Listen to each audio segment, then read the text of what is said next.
So after you have completed your taxes, perhaps you've used TurboTax. This example is actually about TurboTax, but you need to make sure that you encrypt that file before you go put it on a medium that you can keep for a long time. Now, historically, I might store my TurboTax file in Evernote or put it on Google Drive or whatever the situation is. You need to place that file somewhere so that you can refer to it later, but you need to make sure it's secure. So let's go ahead and walk through a couple things that you can do with some free tools that are on the market today. First of all, we see here illustrated on my screen and write down this URL, for example, this encrypted archive with BC Archive. Best Crypt actually has a great encryption product. So if you want a full containerized encryption product, I would strongly suggest looking at their software. But here we're just going to use their free tool. So you can download their free tool and go ahead and get that. Then we have LastPass here, which again is another great product for storing your usernames and passwords. And there's some more information on both of these products on this YouTube channel.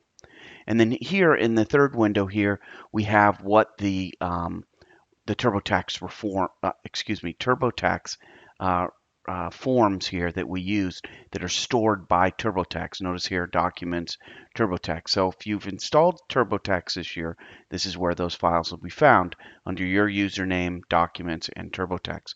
You can also do a search for TurboTax, and it'll tell you where that folder is.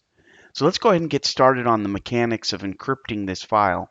So to encrypt this file, notice here, I've gone into TurboTax and I've gone ahead and printed my individual tax record because I use it if you're going to apply for a loan or you need it next year for your adjusted gross income, your AGI number. All of those things are important.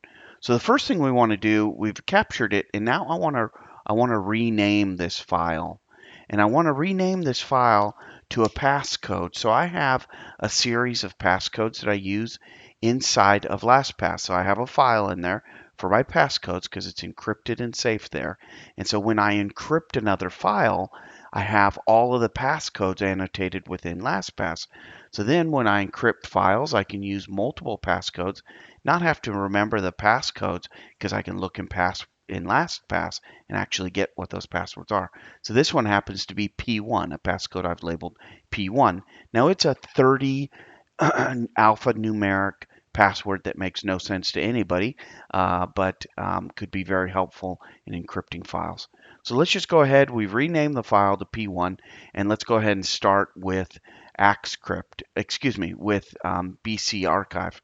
Here, we could also do this with AxCrypt, by the way. If you want to look up AxCrypt, I have that information as well within this YouTube channel. But we're focusing here on BC Archive. So go ahead and select BC Archive.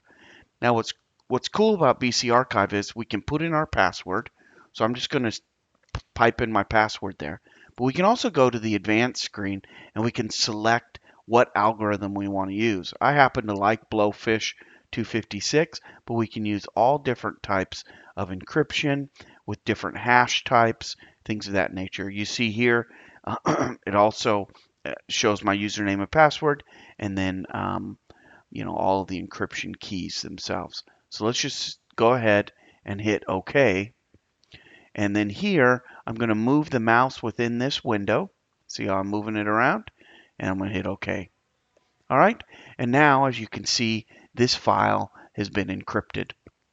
Now, the key here is do not lose your encryption code. So again, use LastPass and store that. LastPass is very secure, and just store it under a passcode file and name that one passcode P1.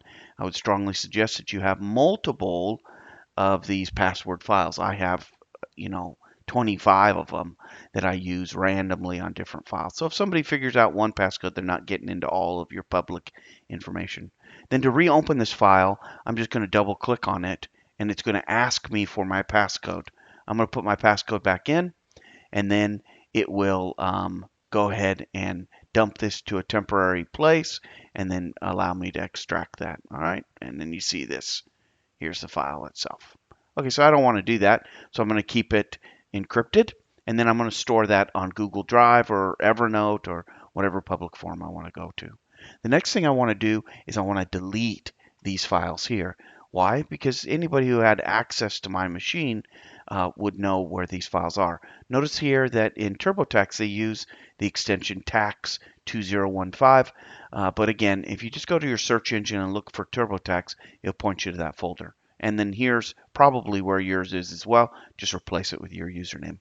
So here I want to shred these. Now I happen to be using McAfee on my system, so I can shred these completely. If I do not have a shredding technology, I can go ahead and just simply run BC Archive on these files as well if I wanted to.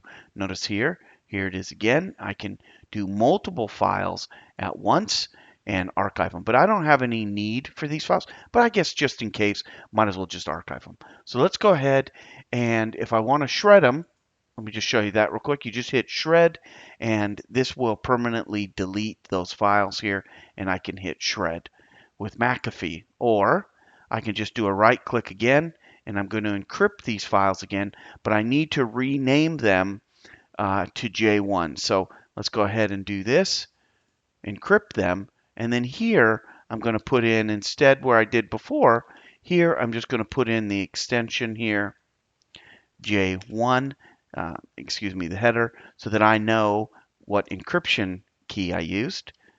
And again, I'm going to hit OK.